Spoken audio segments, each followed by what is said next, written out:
मोर जय जगन्नाथ आसने भक्ति मिलवा पाई स्तुति पाठ ए स्तुति रामचरितमानसर अरण्य कांड रे अछि।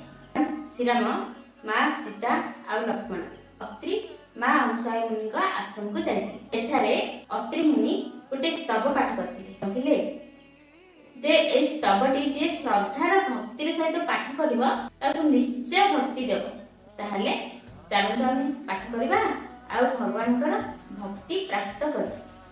नमामि भक्त पाछालं कृपालुशील कोमलं भजामि ते पदाम्बोजं अकामिना सदामदं निकामश्याम सुन्दरं भवाम्भोनाथ मन्दरं प्रफुल्ल कञ्चलोचनं मदातिदोषमोचनं प्रलम्ब बाहुविक्रमं प्रभो प्रमेय वैभवं निसङ्ग चापसायकं धरोति लोकनायकं दिनेशवंशमण्डनं महेश चापखण्डनं मुनिद्रसन्तरञ्जनं सुरारिवृन्दभञ्जनं मनजवैरवन्दितम् अजादिदेवसेवितं विशुद्धबोधविग्रहं समस्तदूषणापहं नमामि इन्दिरापतिं सुखाकरं सदागतिं भजे शक्तिसानुजं सचीपति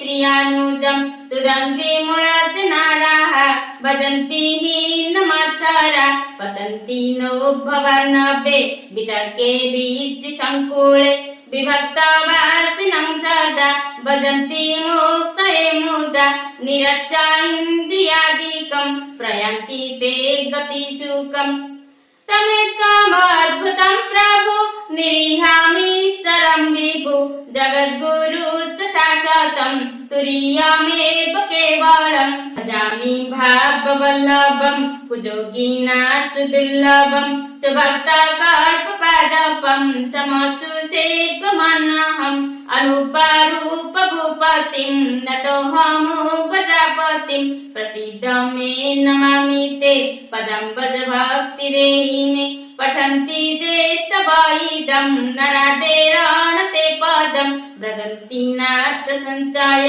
तुदीय भक्ति संयुक्तम्।